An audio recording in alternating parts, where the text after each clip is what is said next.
Democratic party.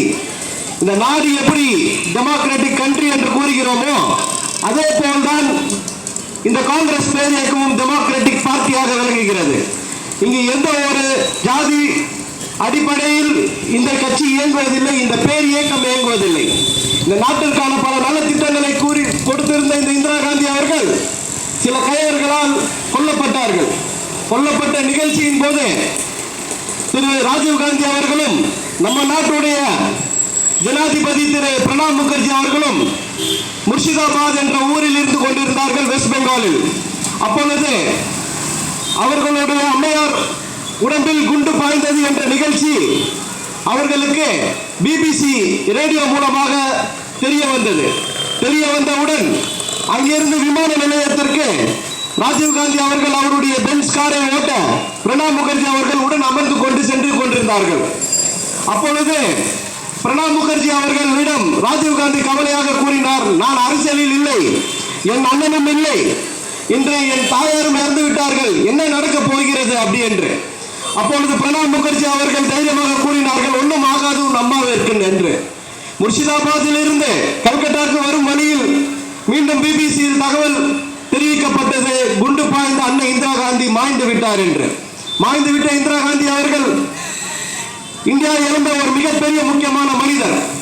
Richard Nixon என்ற ஒரு ஆங்கில ஏகாதிபத்தியவாதி இந்திரா காந்தியை பார்த்து, இந்த கடுமையான பெண்மணியை, இது போன்ற ஒரு பெண்மணியை உலகம் பார்த்ததில்லை, இந்த பெண்மணி சாய்ந்து விட்டதால் இந்தியாவை தாக்குவதற்கான நல்ல நேரம் இதுதான் என்று கூறினார் ரிச்சர்ட் நிக்சன். இதை ஒரு ஒளிநாடா மூலமாக எது மூலமாக திரு பிரணாப் முகர்ஜி அவர்களுக்கு தகவல் கிடைத்தவுடன் அரை மணி நேரத்தில் பிரணாப் முகர்ஜி கூறினார் ராஜீவ் காந்தியிடம், நீதான் அடுத்த பிரதம மந்திரி, உடனடியாக 30 தளபதிகளுக்கு போன் செய்.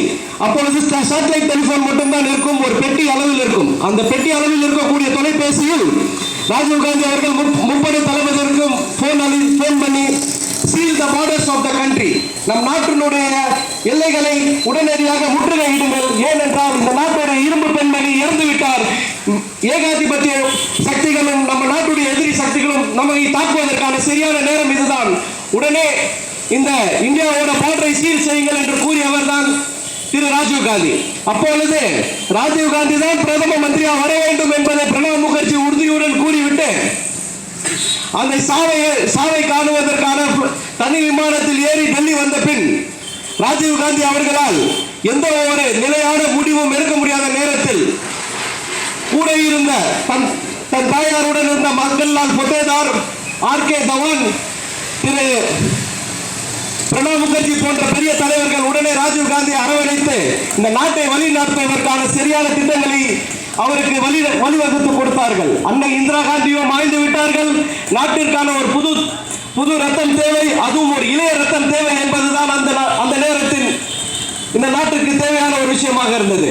அந்த நேரத்தில் அன்னை இந்திரா காந்தியின் வழிபாட்டுதலில் ராஜீவ் காந்தி அவர்கள் இந்த நாட்டை வல்லரசு நாடாக ஆக்க மற்ற ஏழை நாடுகள் நம்மை பார்த்து பயந்து சாகும் அளவிற்கு இந்த நாட்டை வல்லரசு நாடாக ஆக்கினார்கள்.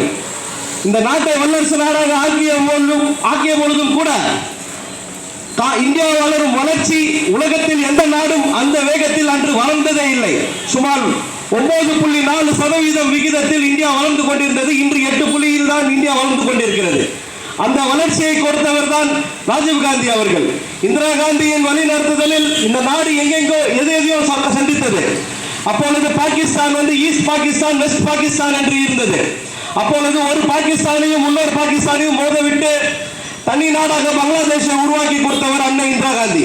இந்த நாட்டிற்கான பல நல திட்டங்களை செய்து இந்த நாடு எந்த நேரத்திலும் ஒரு இருட்டறையிலோ ஒரு பயத்திலோ இருக்கக்கூடாது என்று எல்லா திசையில் இருக்கக்கூடிய நாடுகளை தனித்தனி நாடுகளாக ஆக்கி அதில் இந்தியாவுடைய முழு ஆதரவையும் கொடுத்து அந்த நாடுகளை இந்தியாவுடைய கட்டுப்பாட்டில் வைத்துக் கொண்டு இந்த நாட்டை ஒரு பயமற்ற நாடாக வாழ்வதற்கான அனைத்து நல்ல நாடாக இருக்க வேண்டும் என்பதில் இந்திரா காந்தி முழு முயற்சியை எடுத்துக்கொண்டு இந்த நாட்டை வழிநடத்தி சென்றார்கள். அன்பிற்கினிய தோழர்களே, இதை ஏன் கூறுகிறேன்? ஆனால் இந்திரா காந்தி ஆட்சி நடத்தும் காலத்திலும் சரி, ராஜீவ் காந்தி ஆட்சி நடத்தும் காலத்திலும் சரி, காங்கிரஸ் பேர் இயக்கம் தனித்த ஆட்சி கட்டிலில் அமர்ந்து கொண்டிருந்தது. கூட்டணி கட்சிகளின் தர்மமோ கூட்டணி கட்சிகளின் பயமோ அச்சுறுத்தலோ இல்லாத ஒரு அரசியல் அன்று நடந்து கொண்டிருந்தது. பல திட்டங்கள் அன்று தீட்டப்பட்டன. அந்த திட்டங்கள் பல திட்டங்கள் இந்திரா காந்தி அவர்கள் கொண்டு வந்தார்கள். அந்த திட்டங்கள் செயல்முறைக்கு வந்தது, வெற்றியும் பெற்றது. ஆனால் தோழர்களே, இன்று கூட்டணி அரசியல் என்ற ஒரு தர்மத்தின் கீழ் இந்த நாட்டை நீங்கள் பின்னடைய செய்து விட்டீர்கள். மாநில கட்சிகள் மாநில கட்சிகளாக மட்டும்தான் இருக்க முடியும். தேசிய கட்சி தான். அது இந்தியாவில் இருக்கக்கூடிய எல்லா மாநிலத்திலும் ஆட்சி புரியக்கூடிய ஒரு கட்சியாக இருக்கும். அப்பேற்பட்ட தேசிய கட்சிக்கு நீங்கள் வாக்களிக்காமல் கூட்டணியில் ஆட்சி புரிய வேண்டும் என்ற ஒரு நிலைமை கொடுத்ததனால் ஒருத்தருக்கு 15 எம்எல்ஏ எம்பி கிடைச்சா அவர் 9 மந்திரி கேட்பாரு. அவர் என்ன ஊழல் செய்வாரு. ஊழல் செஞ்சு முடிச்ச அப்புறம் காங்கிரஸ் அரசாங்கம்ன்றாங்க. இது காங்கிரஸ் அரசாங்கம் அல்ல, அது யூபிஏ என்ற அரசாங்கம். யூபிஏ என்ற அரசாங்கம் ஒரு கூட்டணி அரசாங்கம். அந்த கூட்டணியை உருவாக்கி கொடுத்தவர்கள் இந்த பொதுமக்கள் தான். வாக்களிக்க தெரியாமல் வாக்களித்து விட்டு ஒரு தப்பான ஆட்சி முறையை நீங்கள் ஏவி விட்டீர்கள். இன்று அந்த ஆட்சிக்கு நீங்கள் பதில் சொல்லிதான் ஆக வேண்டும். நீங்கள் அதை அனுபவித்து தான் ஆக வேண்டும். இந்த கெட்ட சூழ்நிலையில் நீங்கள் வாழ்ந்துதான் ஆக வேண்டும். அன்பிற்கினிய தோழர்களே, டேம் கட்டப்பட்டது காமராஜர் காலத்தில். அதற்கப்புறம் ஒரு டேம் கூட இந்த தமிழ்நாட்டில் கட்டவே கிடையாது. அப்பேற்பட்ட ஒரு அவல நிலை இந்த தமிழ்நாட்டில் கூட இருக்கிறது. எந்த ஒரு நல்ல திட்டங்களும் வந்ததும் கிடையாது. வெறும் திட்டங்கள் என்ற பெயரில், ஏதோ தீர்மானங்கள் என்ற பெயரில் உங்களை பின்னடைய செய்கிறார்கள். தமிழினம் என்பது இருக்கதான் வேண்டும். நாம் தமிழர்கள் தான், இதில் எந்த மாற்றமும் இல்லை. நம்ம சோத்துக்கு வழி வேணும் முதல்ல, அப்புறம் இன்னொருத்தவங்க சோத்துக்கு போயிட்டு அவனுக்கு சாப்பிட்றானா இல்லையான்றதுக்கு வழியை பார்க்கணும். இங்க நமக்கே சோத்துக்கு வழி இல்லாத நேரத்தில் அங்க இருக்கவனுக்கு சாப்பாடு கிடைக்கல அப்படின்னு கூறுறாங்க. அப்படி இருந்தும் காங்கிரஸ் பேரியக்கம் 58,000 கோடி ஈழ தமிழர்களுக்கு நலத்திட்டத்துக்காக கொடுத்தது. அப்பொழுது கம்யூனிஸ்டை சேர்ந்த அந்த கம்யூனிஸ்ட் எம்எல்ஏ பாண்டியன், கம்யூனிஸ்டை சேர்ந்த பாண்டியன் அவர்கள் பேசுகிறார்கள், இங்கே தமிழ்நாட்டிலே சோத்துக்கு வழி இல்லை, ஏன் அந்த தமிழர்களுக்கு 58,000 கோடி மத்திய அரசு வழங்கிச்சுன்னு. அதே எப்படிப்பட்ட இரட்டிப்பு மனப்பான்மை உள்ளவர்கள் இருக்கிறார்கள் என்று நீங்கள் கண்டுகொள்ள வேண்டும். அவனுக்கு ஏன் நீ சோத்துக்கு வழி வகுத்த, அவனுக்கு 58,000 கோடி அந்த தமிழருக்கு கொடுத்தன்னு கேட்கிறாங்க. இந்த பக்கம் என்ன சொல்றாங்க, நீ ராஜபக்சே ஆதரிக்காத தமிழர்களுடைய இனம் அழிந்து கொண்டிருக்கிறதுன்றாங்க. நீ எந்த நிலையில் இருக்கிறாய் என்பதை நீ புரிந்து கொள். மத்திய அரசு 58,000 கோடி கொடுத்துள்ளது, பல நல்ல திட்டங்கள் கொடுத்துள்ளது. ராஜபக்சே பேச்சு கேட்டு உணர்த்தாங்க. இந்திய அரசாங்கம் நேரடியாக சென்று இந்த பண உதவிகளை செய்து வருகிறது. இப்பேற்பட்ட உதவி செய்த பிறகு நான் உனக்கு சோறு போட்டப்பா, நீ நல்லா இருக்கா இல்லையான்னு பார்க்க வர்றதுக்கு பிரைம் மினிஸ்டர் போகக்கூடாதுன்றாங்க. பிரைம் மினிஸ்டரும் அந்த கூட்டத்துக்கு போக முடியாம போய்விட்டது. இன்று என்ன ஆச்சு, எத்தனையோ டேவிட் கேமரூன் என்கின்ற இங்கிலாந்தை சேர்ந்த பிரதமர் அங்கு சென்று அங்கு கேட்கிறார், உங்களுக்கு என்ன நல்ல திட்டங்கள் தேவை, உங்களுக்கு நாங்க என்ன செய்யணும்னு. பக்கத்தில் இருக்கிற நம்ம தாங்க இதை முதல்ல கேட்கணும். நாளைக்கு ஒரு 7 வெளிநாட்டுகள் ஸ்ரீலங்கால அவங்களுடைய விமான தளத்தையோ இல்ல ஆர்மி பேசி அவங்க செட் பண்ணிட்டாங்கன்னா சவுத் இந்தியான்றது சாஃப்ட் டார்கெட். அதாவது மற்ற நாடுகள் கூறுகிறது வட மாநிலங்களை அடிக்க முடியாது, ஏன்னா அங்க ராணுவமும் எல்லாமே குவிந்து கிடக்கிறது. தென்னிந்தியா மட்டும்தான் ரொம்ப லேசா இருக்கு, சந்தோஷமா இருக்கக்கூடிய இடம். தென்னிந்தியாவை தாக்கிட்டா இந்தியாவை பிடிச்ச மாதிரி. அப்பேற்பட்ட தென்னிந்தியாவில் இருக்கக்கூடிய தென்னிந்தியா நன்மையில் இருக்கக்கூடிய ஸ்ரீலங்காவை நாம் எதிரி நாடாக பார்த்தால் ஒரு நாள் நாம் நிம்மதி கட்டுவிடும். இதை நீங்கள் புரிந்து கொள்ள வேண்டும். தமிழர் என்று உங்களிடம் வாக்கு வாங்குவதற்காக கொச்சையாக நம்மளை வாக்கு கேடயங்களாக பயன்படுத்தி கொள்கிறார்கள் சில கட்சியினர். அப்படிலாம் நம்ம செய்ய தேவையில்லை. நமக்கு என்ன தேவை, மகாத்மா காந்தி நரேகா 100 நாள் வேலை வாய்ப்பு உறுதி சட்டம் அன்னை சோனியா காந்தி கொண்டு வந்தாங்க. இது ஏன் கொண்டு வந்தாங்க, ஒரு நாளைக்கு நீ 9 அடிக்கோ 20 அடிக்கு 6 அடி ஆழத்தில் தோண்டி மண் எடுத்து வெளியே கொடுத்தனா உனக்கு 148 ரூபாய் சம்பளம் தரேன்னாங்க. இன்னைக்கு என்ன ஆச்சு, மத்திய அரசு என்னதான் பணம் கொடுத்தாலும் மாநில அரசு மூலமா தான் தர முடியும். மத்திய அரசு என்னதான் பணம் கொடுத்தாலும் அது கலெக்டர் ஆபீஸ்க்கு தான் போகும். கலெக்டர் ஆபீஸ்ல இருந்தா அந்த பணம் விநியோகிக்கப்படும். கலெக்டர் ஆபீஸ்ன்றது மாநில அரசோட கட்டுப்பாட்டில் இருக்கிறது. அப்பேற்பட்ட 148 ரூபாய் திட்டம் உனக்கு கொடுத்து நீ நல்லா சாப்பிடுன்னு டெய்லி சொல்ற ஒரு ஆட்சியை வேணாம், இந்த ஆட்சியை தூக்கி எறி, ஏதோ ஒரு கையன் உனக்கு தேவை என்று நீ கூறுகிறாயே, என்ன முட்டாள்தனமான ஒரு அரசியலடா இது, என்ன முட்டாள்தனமான எண்ணங்களில் நாம் வாழ்ந்து கொண்டிருக்கின்றோம். அன்பிற்கிலே தோழர்களே, காங்கிரஸ் கட்சி நல்ல கட்சி என்று பேசுவதற்காக நான் வரவில்லை. உங்கள் சிந்தனைகளை நீங்கள் மாற்றிக்கொள்ளுங்கள். எதனால் இன்று வாழ்கிறோம் என்று நீங்கள் தெரிந்து கொள்ளுங்கள். இப்போ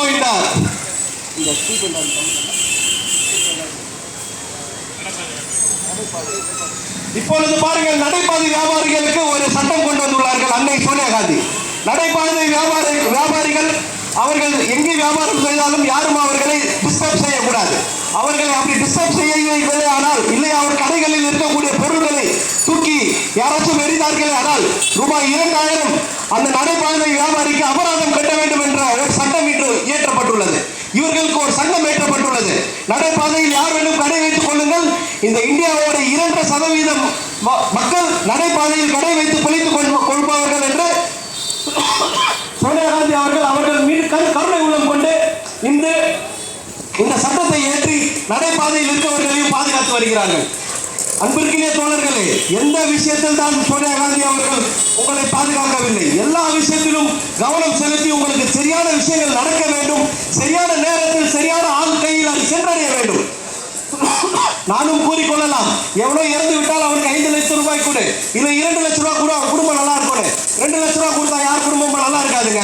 டெய்லி 150 ரூபாய் சம்பளம் கொடுத்தாதாங்க அந்த குடும்பம் டெய்லி அன்றாடம் பசி ஆகும். 2 லட்சம் ரூபாய் கொடுத்தா செலவாயிருங்க. எங்களுக்கு தெரியுங்க, பணத்தோட மரியாதை என்னன்னு தெரியுங்க. பணம் வந்து யார் கையில நிற்காது. டெய்லி 150 ரூபாய் கூட அவன் டெய்லி சாப்பிடுவான். தண்ணி அடிக்கிறவன் தண்ணி அடிப்பான், குடும்பத்தை கொடுக்குறவன் குடும்பத்தை கொடுப்பான். ஆக மொத்தம் சந்தோஷமா இருப்பான். இந்த சந்தோஷத்தை தரக்கூடியது அன்னை சோனியா காந்தியுடைய பல நல்ல திட்டங்கள் தான். இதை மட்டும் நீங்கள் புரிந்து கொள்ள வேண்டும். காங்கிரஸ் பேர் இயக்கம் எந்த நேரத்திலும் மக்களுக்காகவே உழைத்துக் கொண்டு இருக்கக்கூடிய பேர் இயக்கம். கூட்டணி தர்மத்தில் கூட்டணி கட்சிகளுக்கு நீங்கள் வாக்களித்து மீண்டும் மீண்டும் உங்களை அவதி நிலையில் போட்டு விடாதீர்கள். உங்களை நீங்கள் புரிந்து கொள்ள வேண்டும். தனிப்பட்ட ஒரு ஆட்சி அமைய வேண்டும். ஒரு 5 ஆண்டு காலம் இன்னைக்கு வந்து எல்லாமே இணையதளம் போன்ற பல விஷயங்கள் வந்துவிட்டது. இப்போ 5 ஆண்டு காலம் ஒரு தனிப்பட்ட நபருக்கு இல்ல ஒரு தனிப்பட்ட கட்சிக்கு நீங்க ஆட்சி புரியறதுக்கான வாய்ப்பை அளித்தீர்களே ஆனால் 5 ஆண்டில் இந்த இந்தியா வல்லரசாக மாற்றி விடுவார்கள். ஆனால் கூட்டணி தர்மத்தில் ஆட்சி வைத்தீர்களே ஆனால் எவ்வளோ ஒருத்தர் வெள்ளாய விலை ஏற்றினா அதை வந்து இந்த சோனியா காந்தி செஞ்சாங்க முட்டாள்தனமாக நம்ம கூறிக்கொண்டிருக்கின்றோம். அதற்கான விலை வாய்ச்சி ஏன் உயர்ந்து கூட நமக்கு தெரியாமல் இருக்கின்றோம். அந்த அளவுக்கு நம்மளை முட்டாளாகவே இவர்கள் பயன்படுத்திக் கொண்டிருக்கிறார்கள். உங்களை மாற்றிக்கொள்ளுங்கள். மத்தியில் ஆளக்கூடிய ஆட்சி தனித்து இருக்கக்கூடிய ஒரு கட்சிக்கு தான் அந்த ஆட்சி முறையை கொடுங்கள். அதை கொடுத்தீர்களே ஆனால் நீங்கள் ஒரு மிகப்பெரிய ஒரு மாற்றத்தை 5 ஆண்டு காலத்தில் பார்ப்பீர்கள். 45 காலம் 50 வருஷ காலம் வந்து நீங்க வீணாகி விட்டீர்கள். இந்த முறையை வீணாக வேண்டாம். கண்டிப்பாக சரியான முறையில் உங்களுடைய வாக்குகளை அளித்து முட்டாள்தனமாக ஏமாற வேண்டாம். நானும் உங்களை போல ஒரு பாமரன் தான். நானும் இந்த முறை எலெக்ஷன்ல நிற்க போவதில்லை. இல்லை எங்களுக்கு சீட்டு தர மாட்டாங்க. ஆனா சரியான இடத்துல தான் வாக்களிக்கணும். வாக்களிச்சாதான் நல்லா இருக்க முடியும் என்பதை இத்தருணத்தில் கூறி வாய்ப்பு அளித்த அனைத்து நல்லவர்களுக்கும் நன்றி கூறி விடைபெறுகின்றேன். நன்றி, வணக்கம், ஜெயஹிந்த்.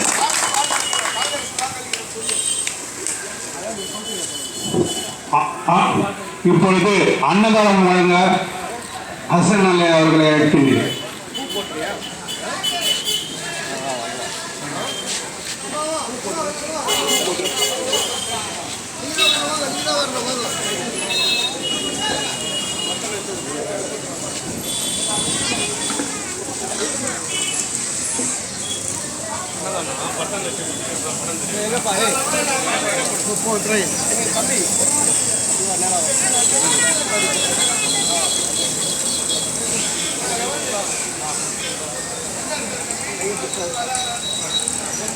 சரி, எல்லாத்துக்கும் கொடுத்துருவோம்.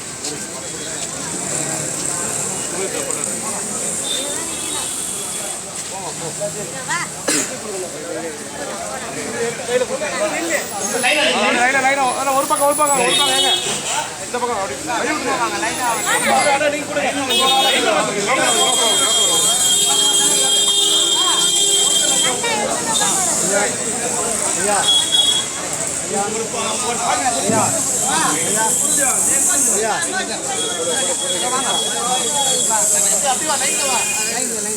Okay.